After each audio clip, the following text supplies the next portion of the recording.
All right, this video is to help with number 4 and 5 on the practice problems that we did the other day, and this is directly correlated to number 3 on the quiz, so hopefully that also helps out with that. Again, this is not exactly like 3 on the quiz, but the ideas from it will certainly help. So this really gets to the crux of why work kinetic energy theorem is actually different than sum of forces. If you watch a video of Mr. Freeze going up and down, you'll see it speeds up, slows down, speeds up, slows down, and you can imagine that the force diagram is going to change a lot. As a matter of fact, I'm going to take this generic diagram right here and just do something very, very simple with it. We're just going to talk about like a big hill and then an even bigger hill. And then run out of space here. Is that going to work? Sure. Okay.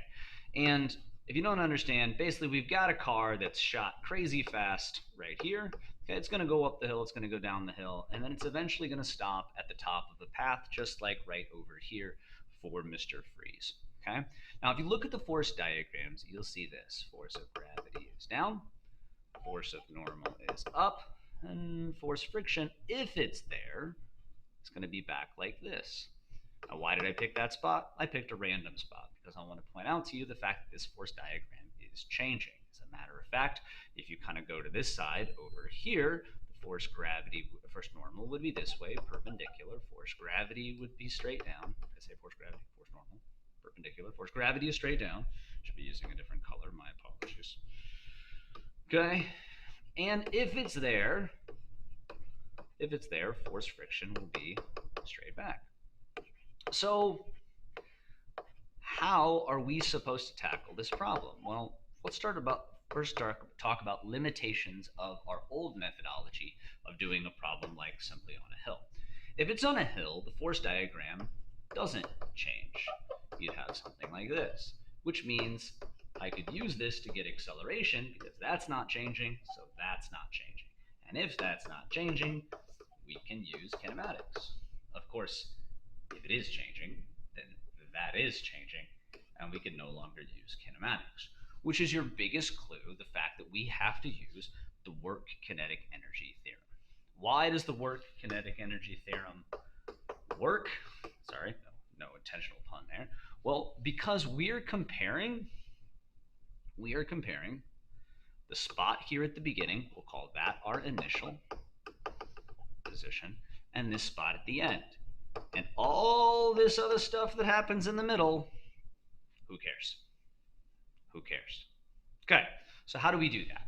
Well, I've already drawn a force diagram, but I'll point out in number 4, I'm going to do both of these, by the way. In number 4, it does say no friction. So we're going to reverse a decision we made earlier and try to get rid of the friction on these force diagrams.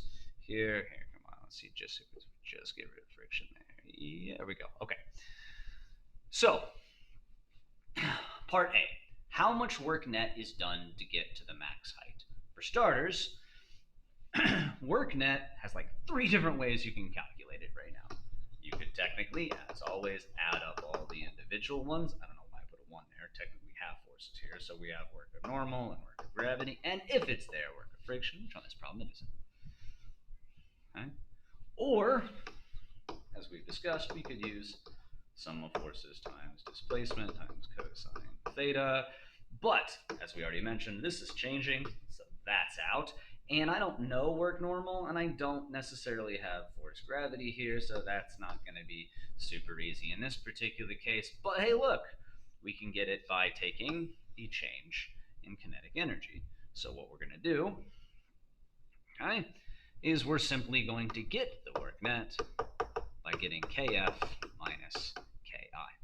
Now, it tells us in the problem that the mass of the object is 2,050 kilograms and that the initial velocity is 71 miles per hour. Let's go ahead and convert that immediately to 31.6 meters per second. If you don't know how to do that conversion, here it is. Super fast. 71 miles per hour. Nope, screwed that up already. The wrong number in the wrong spot. 2.25 miles an hour equal to 1 meter per second, or 31.6 meters per second. So, come right down here, and let's compare our initial and our final. For our initial, we see that it is moving. Okay, as moving at the very beginning. But our final, right over here, it says the max height. Our final, right over here, it's not going to be moving, which means this cancels to 0. And we have basically minus 1/2 mass vi squared, because that's the equation for kinetic energy. So minus 1/2 times 2,050 kilograms times 31.6 meters per second squared gets us negative 1,020,000 joules. There are some other numbers on your calculator, but I rounded to 3 sig figs. Now, that's part A. How do I do part B? How high will it go? All right. Well, now's when we do this thing that we were talking about a second ago, and that is we're going to get the work net another way. That way we talked about just a minute ago, which is work of gravity plus work of normal. To wit, so we'll change the kinetic energy, which we know because it's just this number right here. All right, this number right here. As I mentioned earlier, the force diagrams are changing. So if you attempt to use this equation, it will be painful because, to do kind of a video with me real quick, where did it go, Here we are. All right, here's me. All right, okay. Force normal is changing. Like if this is my surface that I'm traveling along, like an object is rolling along it, force normal would be straight up.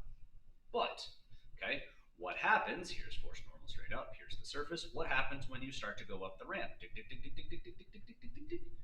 Well, displacement, the way you're heading, is going to change. But force normal is also going to change. As a matter of fact, if you go through the roller coaster, I'm sorry, I apologize, I'm doing backwards the picture, let's do this. You go this way through the roller coaster, force normal is here, right? So here you go up the roller coaster, force normal changes direction. And then you go down the roller coaster, force normal changes direction. But notice that even though both of them are changing direction, they are staying at 90 degrees the entire time. Which means we can, first get rid of this, get rid of that, and we can say that work of normal is still 0. Now, on the opposite side of things, sadly, gravity does not change direction and displacement does. Let's go back to that camera real quick. All right. So in this case, of course, gravity is pointing straight down. Okay. Displacement is going to change direction. Gravity won't. Right. So you go. Okay. So you're going to go up this line. You're going to go down. You're going to go down. You're going to go loop-de-loop all over the place. But gravity doesn't change direction. So how the heck do we measure out that stupid angle? Well, here's the good news. The good news is that this was not our original equation for work. Our original equation for work is we need force parallel to displacement, or displacement parallel to force. So, since force of gravity is straight down, even though it's loop-de-looping and going all over the place, your problem is a loop-de-loop, who cares? All you need, since force gravity is straight down, is this. The total displacement from the very beginning to the very end is that right there. And the distance that is parallel to force is this one right here, also known as height. Now you can call it displacement, you can write height, I don't care. But that is ultimately what we need, the displacement parallel to force. Even though the force diagram is changing, gravity isn't changing direction.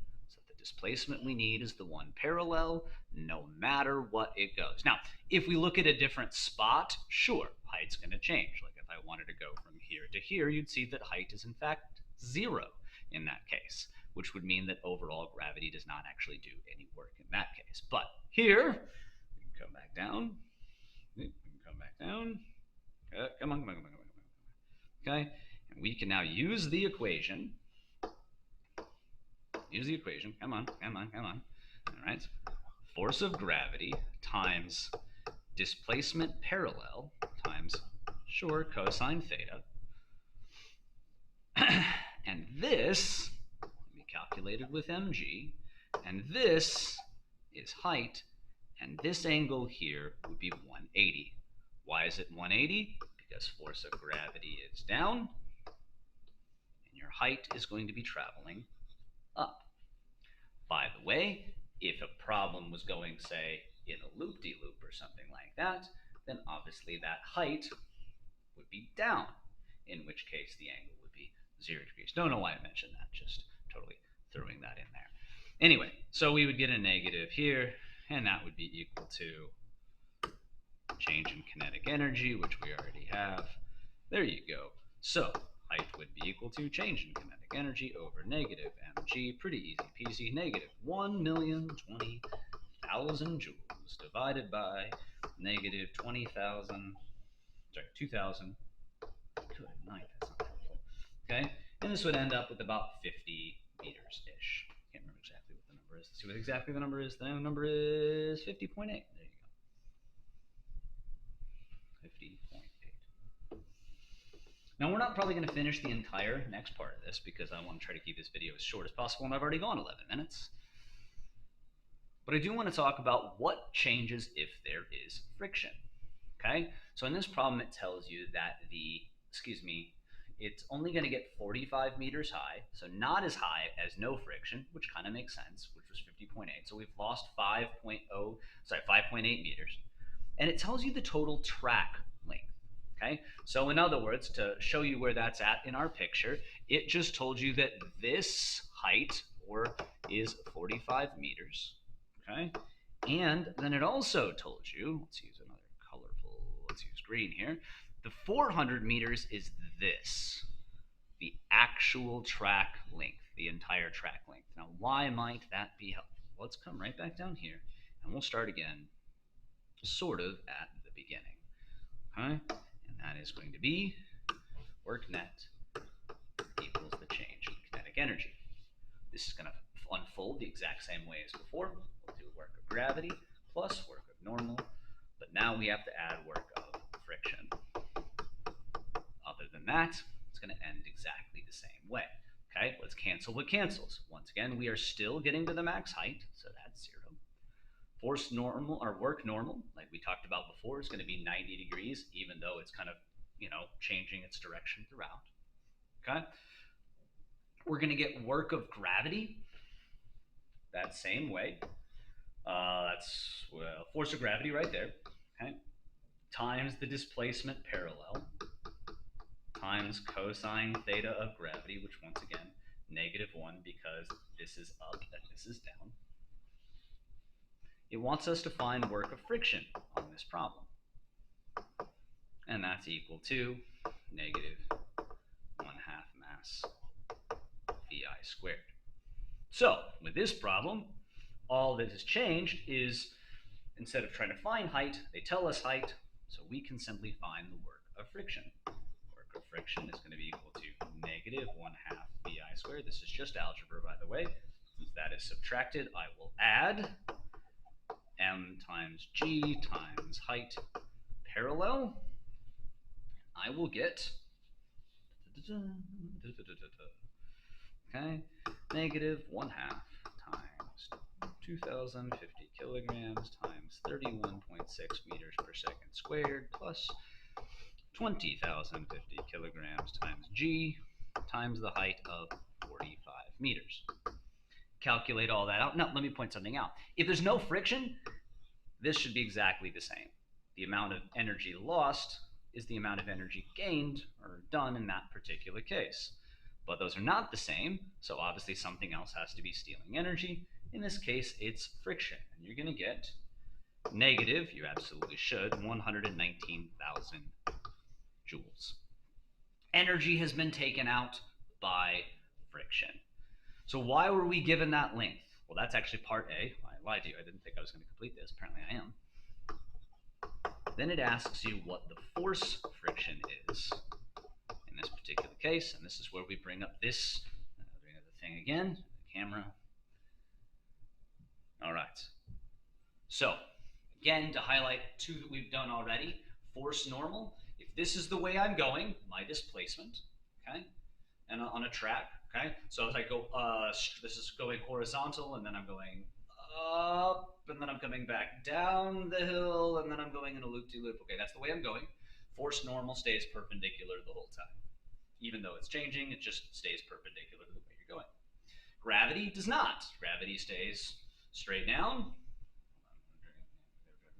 Doing this backwards, apologies. Gravity stays straight down, so even though you're changing direction, that angle's challenging until you realize that the only distance that we matter is the height, because that's the one that's parallel to the force. In this case, once again, hey, this is the way you're going. Well, look, friction is going to go the opposite way. And as I go up a hill, okay, as I go up a hill, okay, I'm going to go up this way, but gravity is going to stay, friction is going to stay at actually 180 degrees. Which means this angle, 180, and that goes to -1.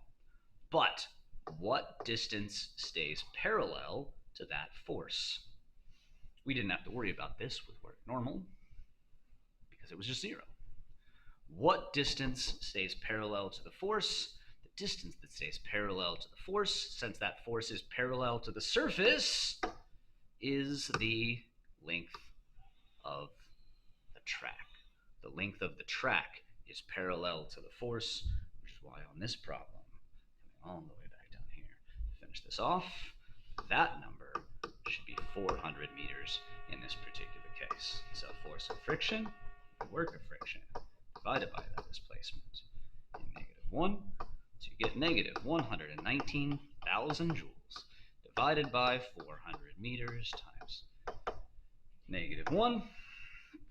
You end up with a final answer of, where is it at? 299 newtons. And there you go. Hopefully that helps on both 4 and 5, as well as the problem number 3 on the